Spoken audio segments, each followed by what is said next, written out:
রাজনৈতিক দলের মুখ্য সংগঠকের সাথে বৈঠক করতে পারে না সরকারি কর্মকর্তা অনির্বাচিত নির্বাচিত আমি বলতেছি কোন আইনে পারে তাহলে কোন আইনে আছে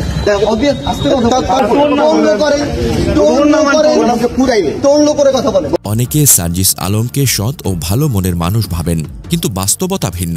তার কথার ফুলঝুরির ভেতরে লুকিয়ে আছে এক দাম্ভিক আত্মকর্মী চরিত্র।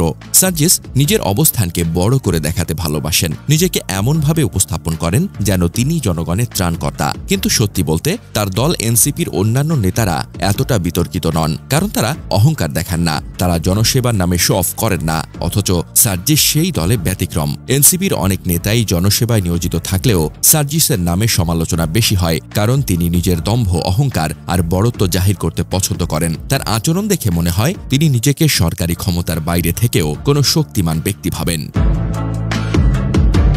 সামাজিক যোগাযোগ মাধ্যমে সম্প্রতি একটি ভিডিও ঝড় তুলেছে, যেখানে জাতীয় নাগরিক পার্টির উত্তরাঞ্চলের মুখ্য সংগঠক সার্জিস আলম তার থেকে বয়সে ও অভিজ্ঞতায় সিনিয়র একজন বিএনপি নেতা মতিউর রহমানের সঙ্গে তীব্র তর্কে জড়িয়ে পড়েছেন।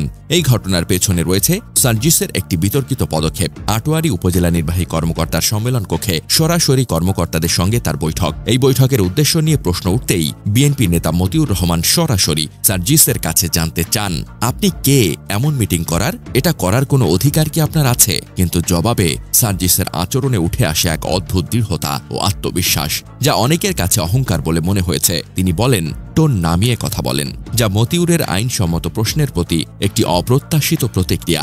অনেকে মনে করছেন সার্জিস আলম এই বৈঠকের মাধ্যমে এলাকার উন্নয়নমূলক কাজে হাত লাগানোর চেষ্টা করছেন, যাতে ভবিষ্যতে এমপি পদে প্রার্থী হিসেবে নিজেকে জনগণের সামনে তুলে ধরতে পারেন। তার সমর্থকদের দাবি, তিনি আটোয়ারীর পিছিয়ে পড়া মানুষের জন্য কিছু করতে চান। কিন্তু সমালোচকদের প্রশ্ন, একজন সাধারণ রাজনৈতিক কর্মী হিসেবে সার্জিসের এমন ক্ষমতা বা অধিকার কোথায়? তিনি কি চেয়ারম্যান, মেম্বার নাকি এমপি?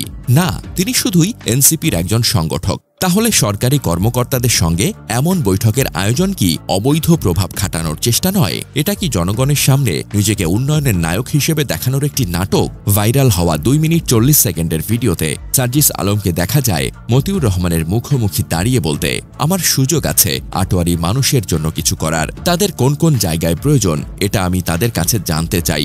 যদি আমি এটা বের করে আনতে পারি, এটি কি ভালো না খারাপ? মতিউর পাল্টা প্রশ্ন ছুড়ে বলেন, অফিস সময়ে সরকারি কর্মকর্তারা কি আপনার সঙ্গে এমন মিটিং করতে পারেন?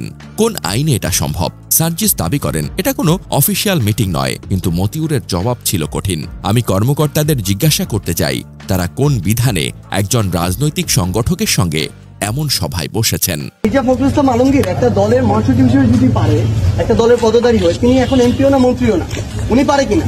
উনি যদি পারে, আমিও একটা দলের না, এটা কোনো মিটিং ছিল না,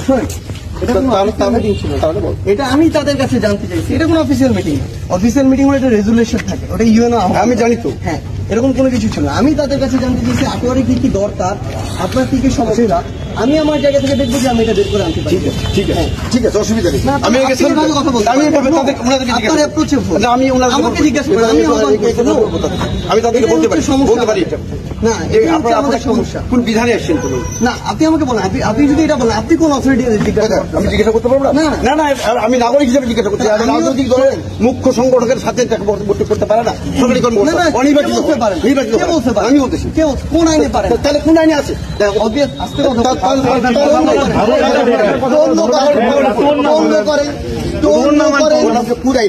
করে কথা বলে